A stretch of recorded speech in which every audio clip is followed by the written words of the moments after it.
Now here white can continue this game by capturing the pawn on d5.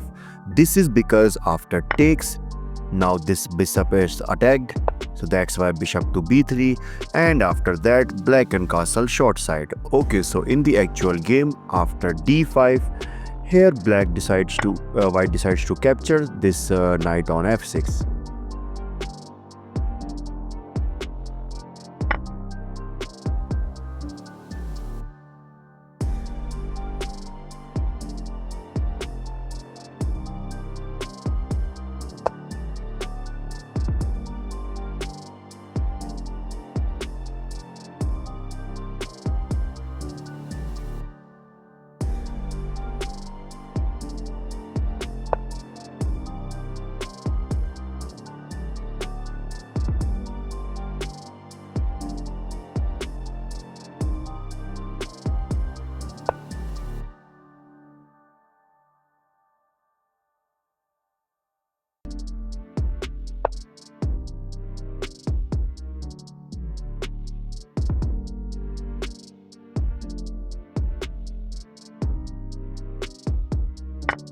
And that's a mistake.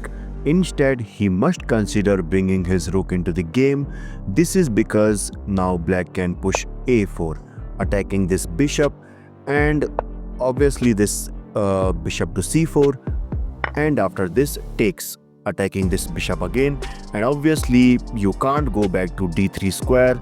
This is because suppose if bishop to d3, then black will play e4, attacking this bishop again, and the only safe square for this bishop is b5, and after that bishop takes b2, and you can see that white has to lose his rook. So that's why after c takes d5, here the only safe option for white is to bring his bishop to b7, and after this bishop to b7, and clearly you can see that black completed his development successfully, whereas white knight and rook are still in its original place, and you can see that black is better. Okay, so in the actual game after this move, and yeah, basically some of you might be thinking of this bishop to a6, which attacks this and this, but simply white can easily defend this by this move c4. Okay, let me go back.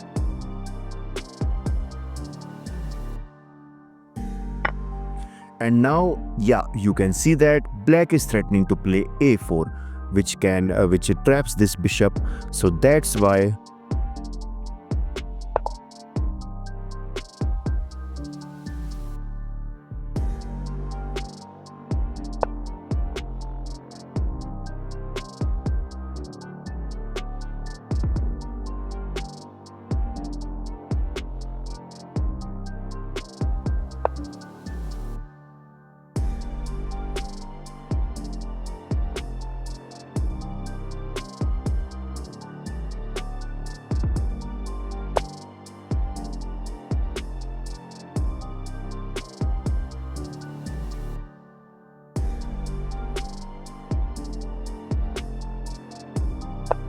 but again white must consider developing his knight, and now it's obvious that black can't capture this pawn on b2 due to the threat of bishop takes h7 check, and black has to lose his queen.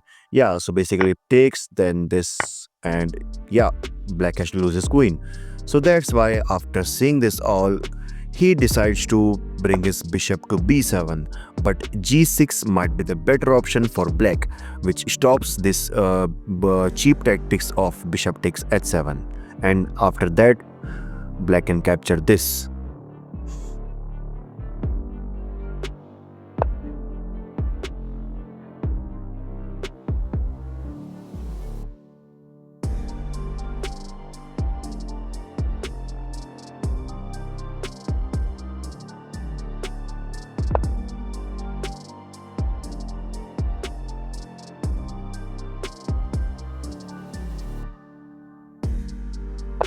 But instead of knight to e4, he must consider bringing his bishop to e4 so that he can exchange this dangerous bishop, which is directly targeting towards this king side.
And now here black have multiple options to continue this game, like bringing this queen to d7 so that he can support this d4 pawn, or maybe black can also play bishop to a6 which targets this queen, or simply black can also bring his rook to c8 so that he can create more pressure towards this c5 pawn. But instead black done a mistake by playing f5. This is because now white gives a check from his queen. And after this, king to h8, now white can bring his knight to d6, attacking this rook. And suppose if bishop takes knight, instead of recapturing this bishop, here white can play this amazing move, bishop to a4, attacking this queen and this rook simultaneously. So that's why the only best move for black is to capture this c5 pawn. But after that, queen takes c5, bishop takes c5, rook takes c5, rook to e7, and after that rook takes a5. And now clearly you can see that this game is completely equal for both. Okay, so in the actual game, after queen to c4 check, here after this move, instead of so after this king to h8, he decides to play directly bishop to a4.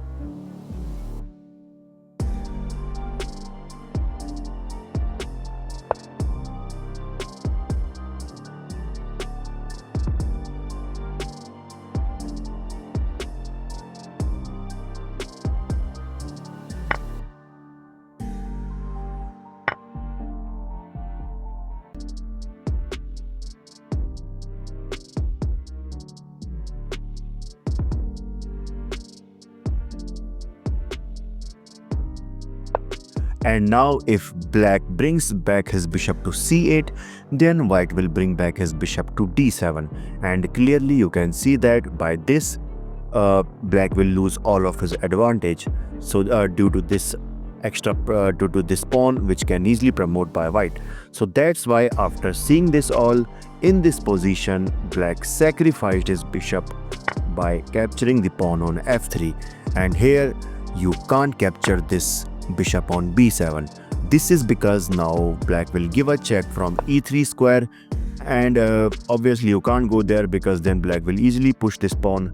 So that's why king to f1, but after that simply takes with a check, king takes g2, rook to f2 check, king to g1, rook takes b2, a discover check by this queen, and king to h1, and after this queen to f3 check, king to g1, and finally queen to g2 checkmate. So that's why after this move e takes f3, one thing is clear, that black can't capture this bishop on b7. So that's why in the actual game he decides to bring this rook to c2 so that he can guard this second rank.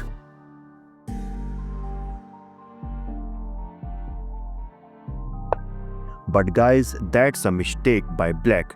This is because now white can easily defend this game by bringing his rook to f2, and by this you can see that there is no more attack for black.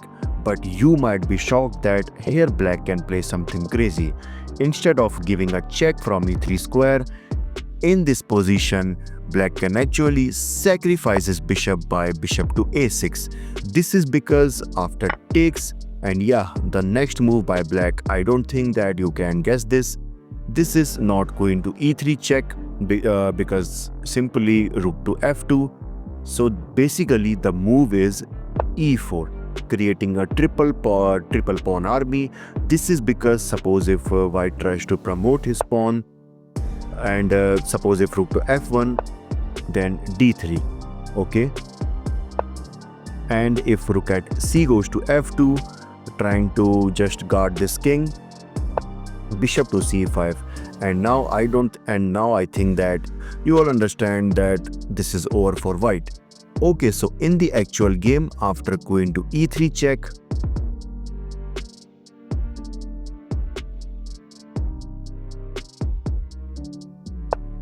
But as I said, he must consider defending this check by this rook.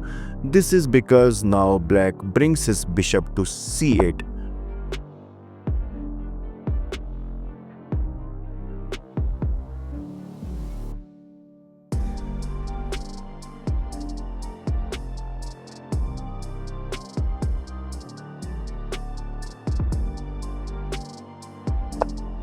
And guys, yeah, let me go back. I have to show you something that why this move is important. This is because suppose if suppose if this king to h1, so if rook to f2 is the better option for white. Why I am saying this is because suppose if takes, then simply queen to e2. And now you can see that this bishop on b7 is under attack, and at the end white is better. So that's why this rook to f2 is the better move than this king to h1. This is because now you can see that black immediately brings his bishop to c8 so that he can bring his to c5 to f5, which targets this rook.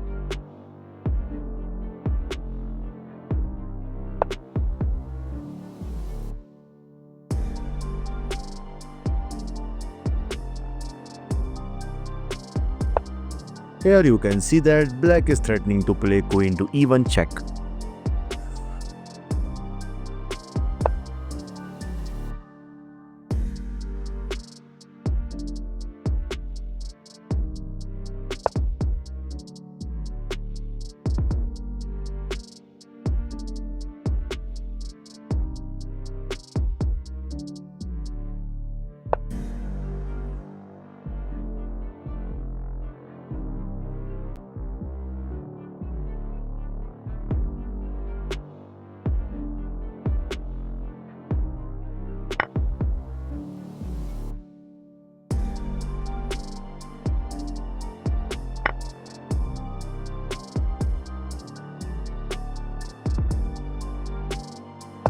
Another beautiful move by black, supporting this d3 pawn, and now you can see that this is over for white.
And in this position, black sacrificed his queen by queen takes d1, and after that rook takes d1.